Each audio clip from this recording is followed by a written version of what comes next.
The Texas sun cast long, golden streaks across the open plains as Evelyn Grant moved through her farm, her weathered hands brushing against the wheat stalks. At 92, her step was steady, her mind sharp. She had spent a lifetime tending to this land, watching the seasons change, feeling the earth shift beneath her boots. To the world, she was just an old woman, living out her final years in a place she had always called home. That was before the black SUVs rolled into town. Before the men in dark suits started asking questions. Before they came to her farm, offering money she never asked for. And when she refused, their smiles turned cold. They thought she was an easy target. What they didn't know was that Evelyn Grant had lived many lives. Long before she became a farmer's wife, she was something else, something dangerous. When the cartel threatened her land, she picked up a phone she hadn't touched in years. And when she made that call, the game changed. What would you do if someone came for everything you loved? Would you stand your ground or walk away? Let's talk about it in the comments below. And if you love stories of resilience, don't forget to like, share, and subscribe. Copper Ridge, Texas, was the kind of town where everyone knew everyone. The general store had been run by the same family for 3 generations. The diner still served the best biscuits and gravy in the county, and Sunday service was never missed, unless you had a real good reason. It was the kind of place where life moved slow, where people worked hard and looked out for their neighbors. For Evelyn, that slow life was all she had ever wanted. After decades of chasing shadows across the world, she was done with secrets. She was done with looking over her shoulder. The only thing that mattered now was her land, her horses, and the promise she had made to her late husband to live out their days here on this soil, no matter what. But something was wrong. She felt it before she even saw it. It started with whispers. People noticing out-of-town visitors who never bought anything. Strangers sitting in parked cars watching. Then came the break-ins. Nothing big, just enough to send a message. A few broken windows at the gas station, the hardware store's back door forced open in the middle of the night. Then one afternoon, as Evelyn stopped by the general store, she saw them. 2 men in suits, standing too still, their eyes sweeping the store like they were memorizing every face inside. One of them, tall with slicked-back hair, caught sight of her and smiled. "Mrs. Grant," he said, stepping forward. His voice was smooth, practiced. "I've been hoping to speak with you." She kept walking, moving past him as if she hadn't heard, but she felt him follow. "We represent a development group looking to invest in this area," he continued. "Your land, it's in a prime location. We'd like to make you an offer." Evelyn didn't slow. "Not interested." The man chuckled softly, like he had expected that answer. "It's a generous offer," he said, "one you should consider carefully." She turned then, her sharp blue eyes locking onto his. "Let me be clear, son," she said, her voice steady. "I don't sell, not now, not ever, and if you think I'll change my mind, you don't know who you're dealing with."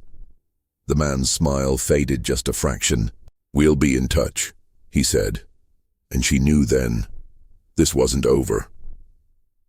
By the next morning, the whispers in town had turned into full-fledged worry. At the gas station, young Mike Reynolds was topping off Evelyn's truck when he leaned in, voice low. "Mrs. Grant," he said, "you got trouble." She raised an eyebrow. "That so?" "Those men," he nodded toward Main Street, where another black SUV had parked. "They've been asking questions about your land, about you." He hesitated. "And they ain't asking like regular folks." She tightened her grip on the steering wheel. "What did you tell them?" "Just that you've been here forever, that you ain't never selling." They didn't like that answer much. That night, she found tire tracks on her property. Someone had driven right up to her barn, turned around, and left deep ruts in the dirt. The next morning she saw the mark on her fence, spray paint red, crude but unmistakable. A warning. The Vicente cartel had made their move. Evelyn had spent enough years dealing with men like them to know what came next. First, the offers, then the threats. And if that didn't work, the violence. They thought they could scare her. They had no idea who they were dealing with. Evelyn sat at her kitchen table, staring at an old wooden box she hadn't opened in years. Inside, beneath layers of dust, were memories of a life she had left behind. A worn leather folder, a silver badge, a satellite phone with a direct line to people who owed her favors. She flipped it open and dialed the first number. "Ruth," she said when the line picked up. A pause, then a sharp inhale. "Evelyn? My God, it's been—" "Not now," Evelyn interrupted. "I need you to listen." She made 2 more calls after that. By nightfall, they were on their way. The next morning, Copper Ridge had new visitors. Not men in suits, but soldiers. By sundown, Evelyn knew the cartel would be back. She had spent many years tracking men like them to think otherwise. This was a test. They had marked her land, rattled the town, and now they would push further. But what they didn't know was that she had already set the board.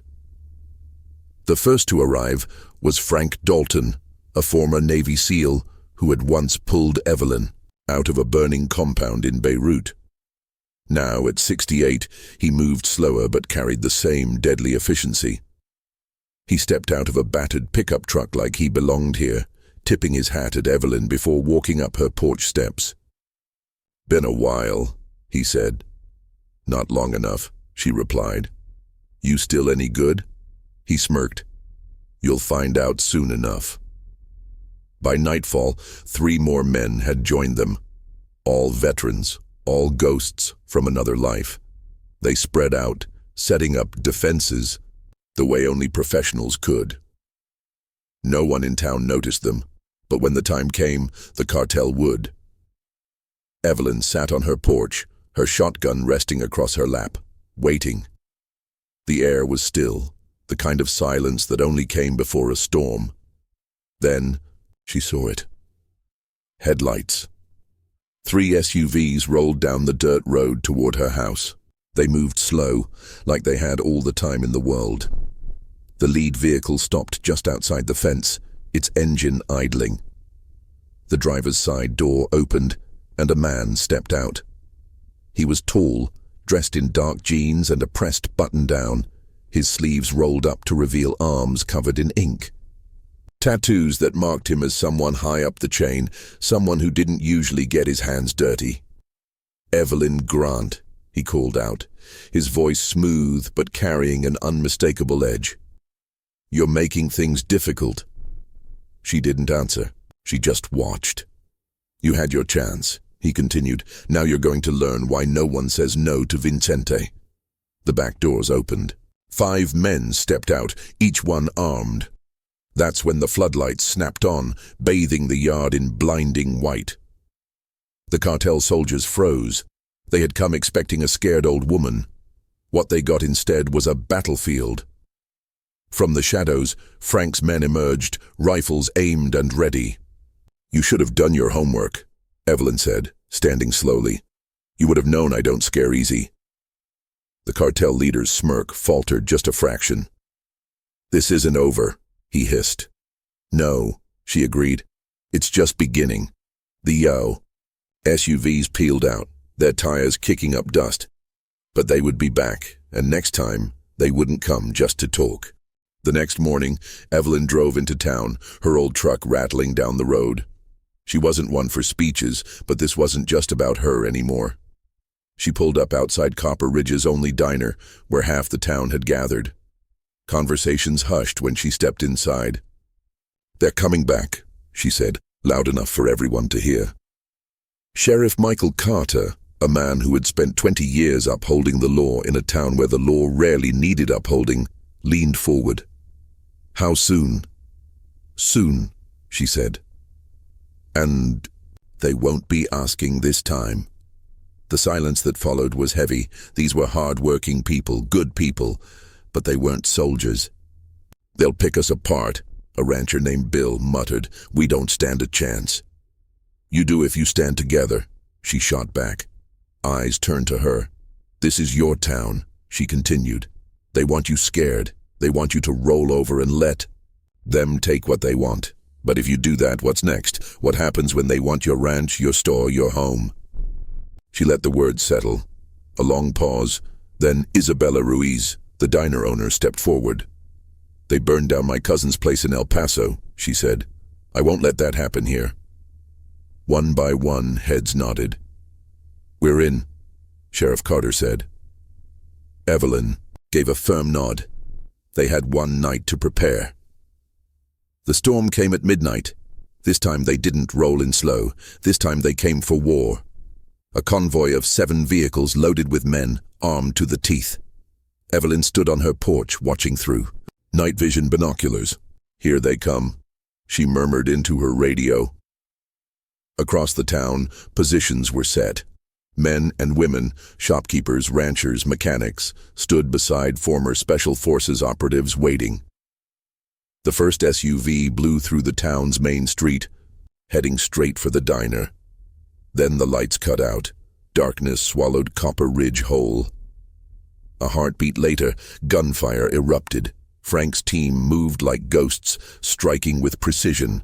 The cartel men, trained in terror, not in real combat, were outmatched before they even realized it. By the time the sheriff's deputies joined the fight, half the cartel soldiers were down. The leader, the man with the tattoos, stumbled out of his vehicle, blood on his shirt, his smirk long gone. Evelyn stepped forward, shotgun raised. "You made a mistake coming here," she said. He laughed, the sound bitter. "You think you've won?" She cocked the shotgun. "I know I have." By dawn, the cartel was finished. The FBI, tipped off by Evelyn's old friends, rolled in before sunrise, sweeping up what was left. Copper Ridge was safe, but Evelyn knew one thing for sure.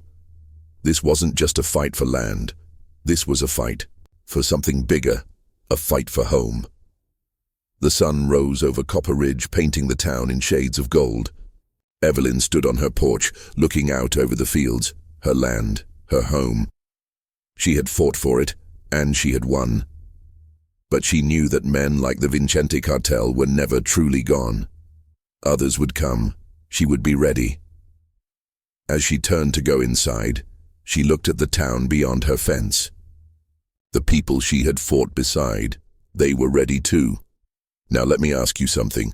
If this was your town, your land, what would you do? Would you stand your ground? Would you fight?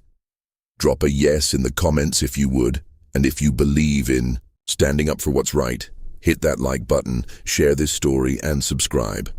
Because the world needs more stories about people who don't back down. See you in the next one.